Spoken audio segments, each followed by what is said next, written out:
Hey everyone, it's Kevin again.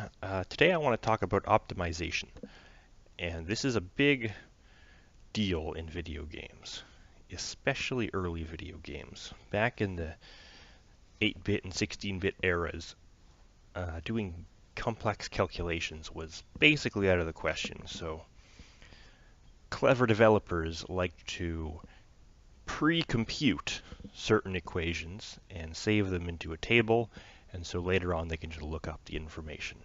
And I have done something like that with distances, because here is basically the entire playfield of my game. And if we zoom in, we'll see that these are all stars, and all the stars have planets. And one aspect of my game is the player can become basically a merchant. They can buy resources and then sell resources. And they buy them at one star system and sell them at another. And so the goal is to buy low and sell high. But a big factor in the profit is how much time the whole route takes.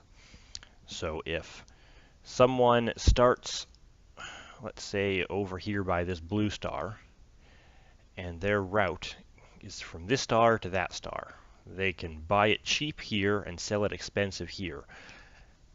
Part of we can call it the desirability of this route, comes from the travel time for the ship to travel all the way to star A and then do the delivery to star B. And I haven't settled on a perfect algorithm yet, but it's something like the price they're going to sell it for minus the price they buy it for divided by the total trip distance, or something like that. Something that takes both the price and the distance into account.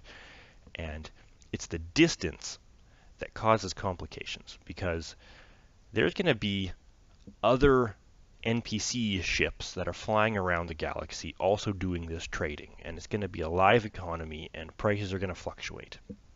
And my initial goal is to have about 200 other trading ships.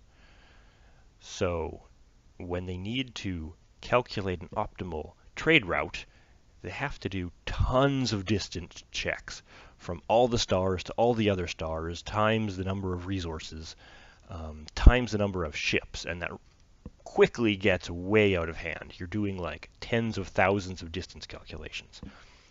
And just in case you're not familiar with them, I got a little diagram here.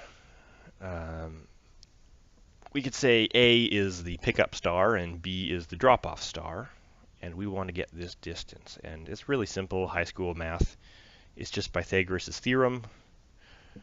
We take the difference in the horizontal squared plus the distance in the vertical squared, and we get c squared. But that's only half of the battle. We then have to take the square root of that to get the actual value of c, and that's part of the problem, because the square root function is one that we should avoid if we can.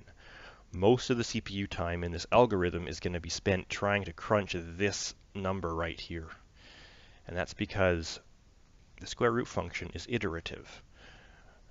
When you do a square root calculation on a calculator, it's not just passing it through one operation. It's passing it through a function, getting a result, and then passing it through the same function again and again and again and again, and it slowly gets to a closer result. So this is actually a very slow thing to do. So one thing I did to make this a lot more practical is I tried and succeeded to pre-calculate every single distance I'll ever need in the game, which isn't exactly straightforward. Like it would be if the game was the same every time, but the placement of all my star systems is random. So what I settled on was creating a two-dimensional array.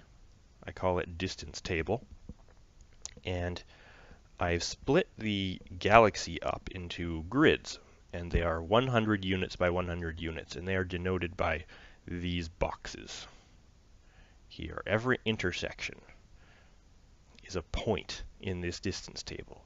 So every star at the beginning of the game calculates a distance from itself to every single one of these points in my whole galaxy. And the galaxy is 6,000 units by 6,000 units, so it's actually a ton of calculations.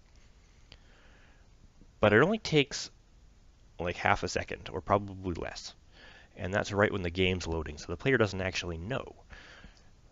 So once that's done, the ship can be flying around wherever, and if it needs to get its distance to a planet, it simply asks that planet to look up the distance to the ship's nearest intersection.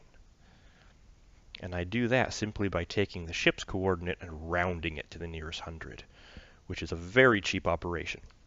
So basically, if I want a distance to anything, I can just look it up in a table, and it takes something that is, you call it the, if you're familiar with big O notation, it's big O n squared, and this turns it into basically a big O of 1. It's a constant, just one thing, no calculation necessary. And yeah, that's something I just wanted to show with you guys. I can basically do any distance checking I want for free now. It's a solved problem, so I'm going to take great use of that for the whole game, and I think that trick will pay dividends for later, because I'm sure I'll need to find distances to other things too. Alright, that's it for today. See you next week.